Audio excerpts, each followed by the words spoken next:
fair hearing. On benefit of the doubt. Benefit of the doubt. Now, my last question, because I know this won't be my last interview with you. There will still be occasions when we'll interview you. Martins Otse, who goes by the moniker or the nickname Verydarkman. What really is the matter that the EFCC has with this boy? Because for many Nigerians, they think the EFCC is being used to silence opposition, to silence those who speak for the Nigerian people. What really, and he too has come out of interrogation saying all kinds of things. What really is the case that you have against him? Thank you, sir. I don't know why Nigerians are making mountain out of a molehill. Between the time I assumed office and now, we have opened over 5,000 case files. Over 5,000 case files. The high, the mighty, the middle cadre, the low, the poor, the rich. So I don't know why the issue of Vincent, I don't know why it has become a national issue. And I give you a background to it. We received petition, about 4, on that young man, written against him. And for like 5 months, we have been carrying out our preliminary investigation without inviting him, knowing the kind of person he is. He's out there, he has followers and all of that. Even though, like I said, the law is no respecter of anybody. Now, if we can bring in West governors, ministers, people who are serving, people who are in private sector and public sector, I don't know what is special about anybody that we cannot bring in. So based on that, and when we are through with our preliminary investigation and we feel he had questions to answer, we brought him in to answer the questions. And when he got there, we had legitimate court order to detain him, because there was no way we would be through with the interrogation, within a day. But there are so many legs to the investigation, so many legs.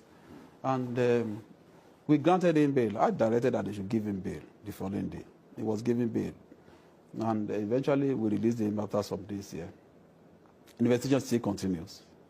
I don't want to say much about that. And when we are through with our investigation, if he has a case to answer in court, he will be made to answer a case in court. And if he doesn't have a case to answer in court, so be it. But as I'm talking to you now, investigation is still ongoing. And there is nothing special about this case. Even though, like you said, he went out and he's talking, even though he's from both sides of the mouth, he wants to become EFCC friend. At the same time, so you see, I don't want to get carried away by all those razzmatazz. He's a young Nigerian who is zealous. I don't have anything against him. But the fact remains, if there's an offense, there's an offense. If there are things for us to investigate, we need to investigate and come to a reasonable conclusion. So that's your last question, but I want to use this opportunity, sir, permit me, to address the issue of Yahoo boys that has become a major issue in Nigeria. Yes, my people, often accuse EFCC. Sharply, make we enter another new market. You are the people that you can run after. You are ready. It's Yahoo. I want Nigerians to know that we are having crisis on our hands. It's actually a crisis situation. My brother, today, if you travel abroad with your green passport, stand in the queue among so many people, you will discover that by the time you present your green passport, the people will look at you with some reservation. That is if they don't take you aside to carry out special scrutiny on you. That is a national shame that some young Nigerians have caused for us. I go out to interact with my counterparts abroad, to interact with government agencies in the course of tracing money and recovering assets. And there are things that it will be difficult for you to defend. They see these things on social media. Now, having said that, yes, a lot of foreigners come to use the identity of Nigerians. I want to tell Nigerians, this Yahoo thing we are talking about is a crisis. Just 2 days ago, we arrested over 120 Nigerians, young men. People don't believe, these young men don't believe in hard work anymore. Sir, I'm from a state where education is our pride. I'm from a state where the major enterprise we have is education. If you go to the secondary school that I attended now, sir, by 12 noon, the students have left school. In secondary school, you see them in hotels, in groups, trying to scam people. You see secondary school students driving vehicles. Is that, are those the people who want to hand over Nigeria to? Is that the nation we want to build? Now, sir, let me tell you the most dangerous aspect of it. It's not just about Yahoo Yahoo. Nigerians should know this. These guys, some of them are into banditry. We have evidence. We have proofs to do that. Some of them are into kidnapping. Yes, because when they know they don't see people to scam on time, they kidnap. It is there. It is in the news. People know. This is the work we do. People know.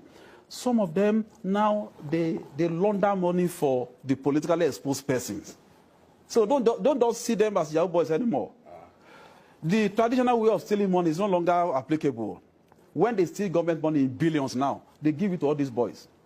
They open crypto wallet, and they put the money there. From there, the money goes abroad. You can buy a house, you can buy vehicles, and buy anything with your Bitcoin. So most of these politically exposed persons now identify these boys. They put them in hotel, and they open accounts for them. They share this money among them, they change it to dollar, and they move it abroad.